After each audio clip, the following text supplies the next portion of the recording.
بسم اللہ الرحمن الرحیم۔ آج میں آپ کو ایک بہت ہی معلوماتی ٹاپک کے اوپر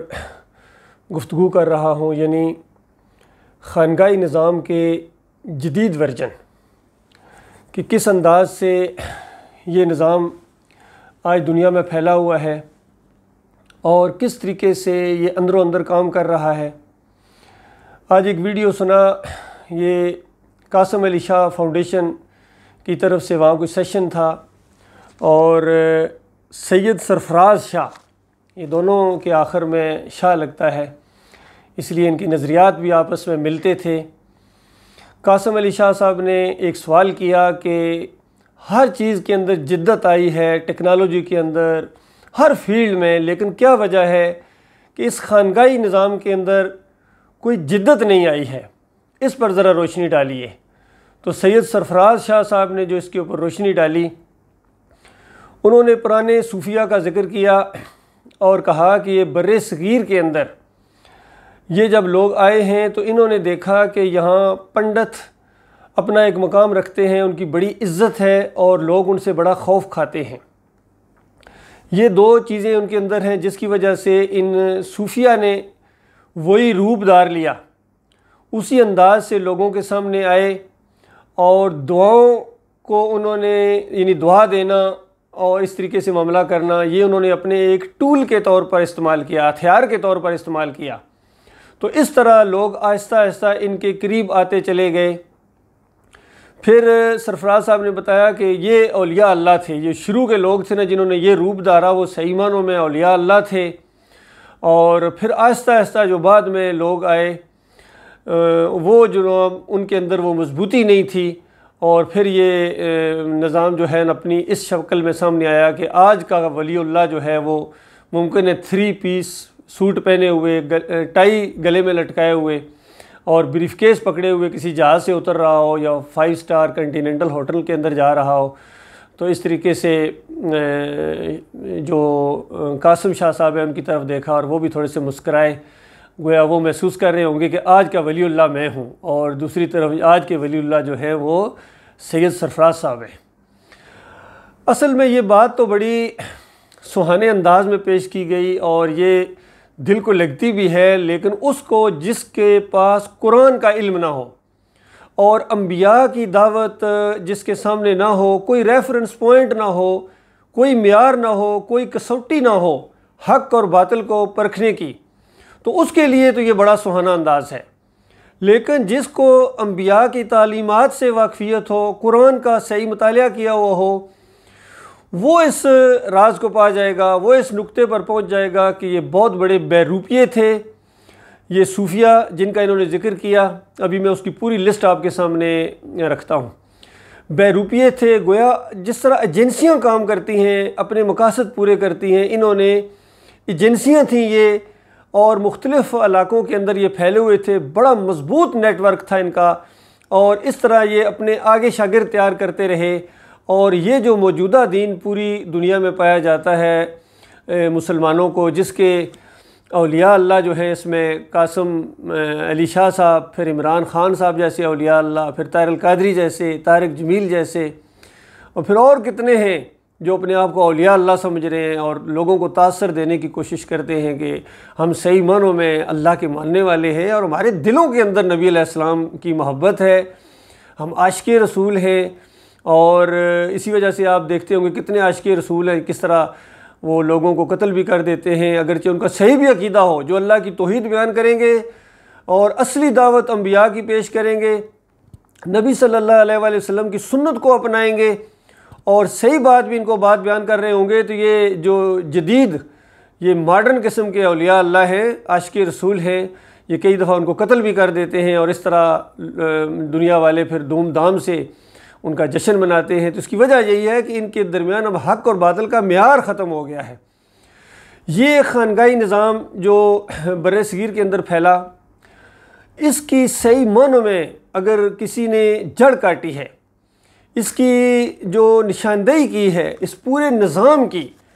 وہ اس دور کے مشہور عالم دین ڈاکٹر مسعود الدین عثمانی رحمۃ اللہ علیہ۔ انہوں نے 2 کتابیں لکھیں،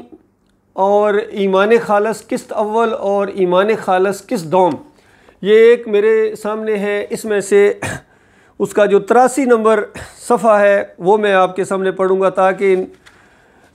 جنہوں نے یہ روپ دارا پنڈتوں کا اور یہ مرلیوں والا دین، ڈول اور دمکوں والا دین جو وجود میں آیا، جس نے خالق اور مخلوق کے فرق کو مٹا دیا، حلول کے عقیدے، وحدت الوجود کے عقیدے،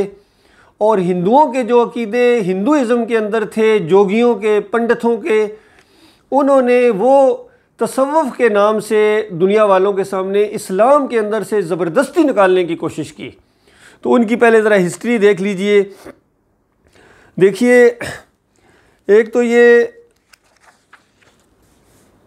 بتایا گیا کہ دیکھو یہ پہلی صدی ہجری جو ہے، یعنی نبی علیہ السلام کی وفات کے 100 سال بعد جو پہلی صدی ہجری تھی، ایسی ذاتوں سے بالکل خالی ہے، ایسا کوئی آدمی آپ کو اس دور میں نہیں ملے گا۔ دوسری صدی ہجری میں ابراہیم ادم اور رابعہ بصری، تیسری صدی ہجری معروف کرخی، ذوالنون مصری اور سری سکتی بغدادی، با یزید بسطامی، ابو عبداللہ ترمذی، جنید بغدادی۔ چوتھی صدی ہجری ابو شبلی، 5ویں صدی ہجری علی حجویری المعروف بداتا گنج بخش لاہوری اور ابو اسماعیل حروی۔ 6ٹھی صدی ہجری امام غزالی، عبد القادر جیلانی، احمد رفاعی۔ 7ویں صدی ہجری خواجہ محی الدین چشتی اجمیری، خواجہ بختیار کاکی، محمد ابن عربی، خواجہ فرید الدین گنج شکر، یہ گنج شکر جس کے عمران خان صاحب بہت دل دادا ہیں، گویا ان کے وہ بہت ہی زیادہ عقیدت ہے۔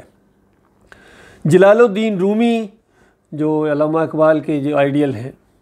8ویں صدی ہجری نظام الدین اولیاء، اس کے بھی علامہ اقبال بہت ہی دل دادا ہے۔ امیر حسن سجری اور خواجہ حسن دہلوی المعروف یعنی۔ پھر 9ویں صدی ہجری شاہ مدار،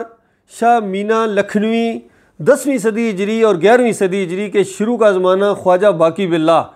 11ویں صدی ہجری عبدالحق محدث دہلوی، مجدد الفسانی، یہ مجدد الفسانی احمد سرندی بھی ان کو کہتے ہیں، ڈاکٹر اسراج ان کے بہت ہی شدائی ہیں، بہت ہی زیادہ۔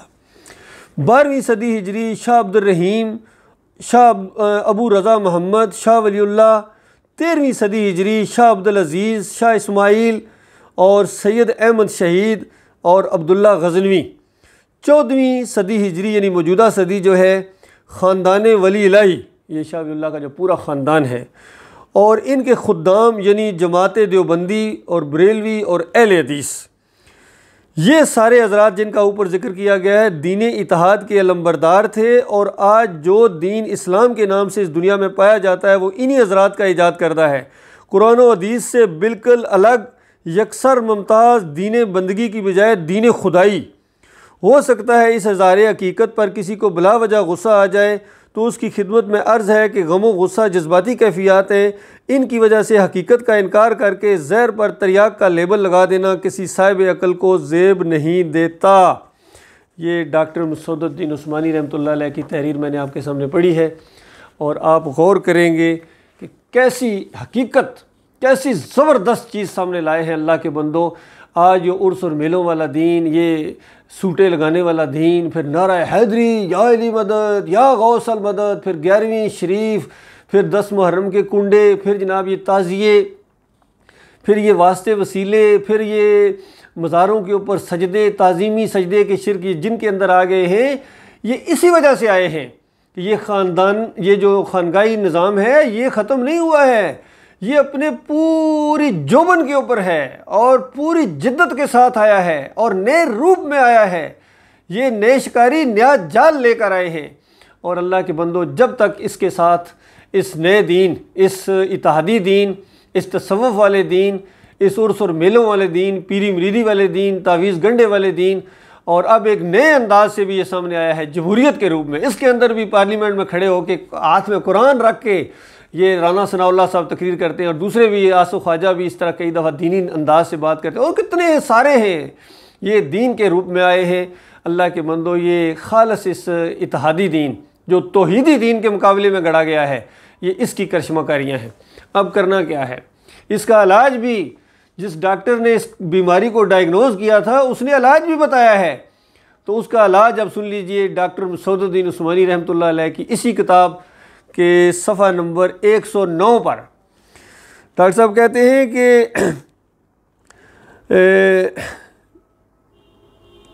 بہرحال جو ہونا تھا ہو چکا، اب اصلاح حال کا ایک ہی طریقہ ہے، اور وہ یہ کہ دنیا کو پوری طرح کھول کر بتایا جائے کہ اس دین طریقت اور اصل دین اسلام میں جو قرآن و حدیث کے اندر ہے کیا فرق ہے۔ پھر ایسے لوگوں کو تیار کر کے جمع کیا جائے جو قرآن و حدیث کے دین خالص کے ماننے والے بن کر اٹھیں اور اس دین اتحادی کی دھجیاں اڑا دیں۔ پھر کہیں اللہ کی وہ رحمت متوجہ ہوگی جس نے صدیوں سے منہ پھیر لیا ہے۔ اللہ جانتا ہے کہ یہ راستہ سخت کٹھن ہے اور انتہائی جرأت آزما راستہ ہے، لیکن اس سے مفر نہیں۔ آج بھی اگر یہ کام نہ کیا گیا تو اللہ تعالیٰ کی بارگاہ میں کوئی جواب بننا پڑے گا۔ غضب ہے کہ ہر حق ناحق بنا ڈالا گیا اور ہر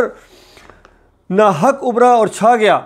حرام حلال ہو گیا، حلال پر کندریں لگا دی گئیں۔ قرآن کی تنزیل کا مطالعہ کیجئے تو نظر آئے گا کہ ہمیشہ اصلاح کے لیے پہلا قدم یہی رہا ہے کہ باطل عقائد پر سب سے پہلے ضرب لگائی گئی اور پوری طرح اس کا پول کھول ڈالا جائے۔ 13 سال کی مکی زندگی میں مشرکین عرب کا ہر باطل عقیدہ جس سے اس سے طارز ہوا ہے اس کا انکار کیا گیا ہے، اور ایسے ہر عقیدے کی صفات اس کا فساد واضح کر کے اس کی جگہ پر حق عقیدہ کی برکتوں سے روشناس کرایا گیا۔ اور جب ہجرت کے بعد مدینہ میں اہل کتاب سے سابقہ پیش آیا تو سورہ البقرہ، آل عمران، سورہ نساء، المائدہ کے ذریعے اہل کتاب کے عقائد کا تیا پانچا کر ڈالا گیا۔ آج بھی یہی کام ہونا چاہیے، آج بھی یہی کام ہونا چاہیے، اور انشاءاللہ ہو رہا ہے۔ آج بھی یہی کام ہونا چاہیے۔ یہ اتحاد ثلاثہ اگر پارا پارا نہ کیا گیا تو یہ موجودہ بے آبرو نہ جائے گی اور انجام کار جہنم کی آگ سے بچنا ممکن نہ ہو سکے گا۔ اس لیے وقت آ گیا ہے کہ کھول کر بے دھڑک اعلان کیا جائے، یعنی کھول کر بیان کیا جائے۔ ذرہ برابر کسی سے ڈرنے کی، خوف کھانے کی ضرورت نہیں ہے۔ اور الحمدللہ دیکھیے یہ جرت بھی پاکستان آرمی کو، یہ پاکستان آرمی کے ریٹائرڈ افسر تھے، یہ ڈاکٹر مسعود الدین عثمانی رحمۃ اللہ افسر ہیں اور عالم دین بھی ہیں، اور اسی وجہ سے میں اسی بات کو لے کر آگے بڑھ رہا ہوں۔ میں خود پاکستان آرمی کا افسر ہوں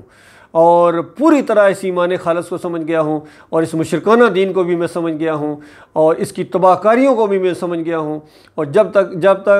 مجھے اس چیز کی علم نہیں تھا، مجھے کچھ سمجھ نہیں آ رہی تھی آخر 71 کے اندر ہمیں شکست کیوں ہو گئی، لیکن جب یہ ایمان خالص کی دعوت سامنے آئی اور یہ چیز سامنے آئی کہ اس کے اندر یہ نعرہ حیدری لگا کے تم جب حملہ کرو گے کافروں مشرکوں کے ادھر، وہ آگے سے نعرہ لگائیں گے بجرنگ بلی، یہ کہیں گے یا علی، تو بتاؤ اللہ کے بندو، تم اللہ کی مدد تمہارے ساتھ کیوں آئے گی، کیسے آئے گی؟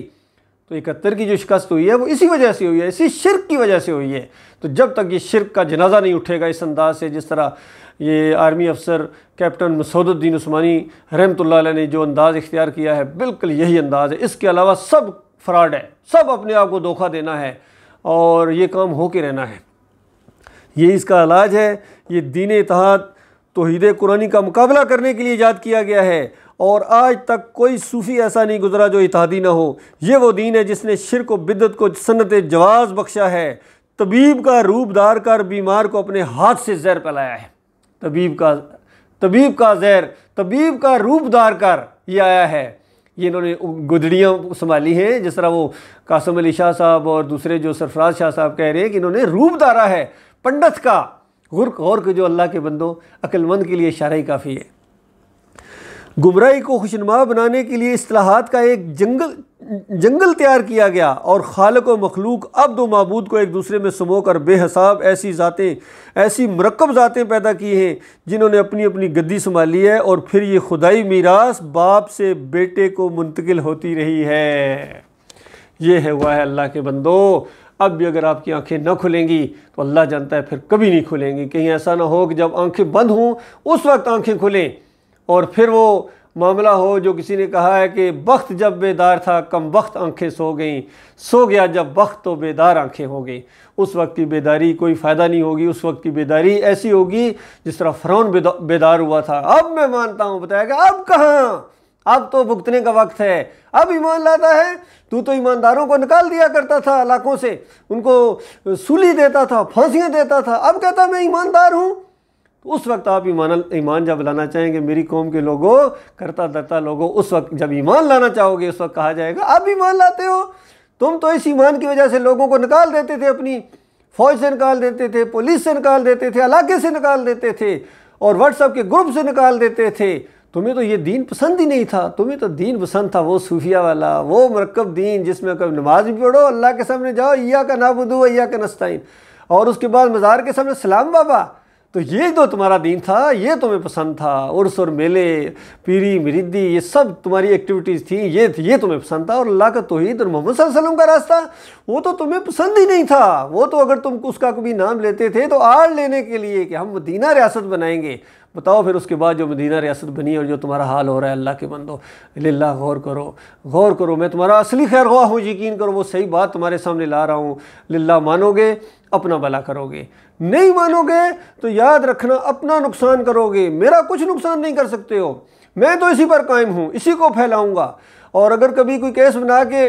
جیل میں ڈال دیا، جس طرح پہلے بھی جیل میں ڈال دیا گیا تھا، تو میں تو اللہ کی بندگی کروں گا، وہیں اللہ کے ساتھ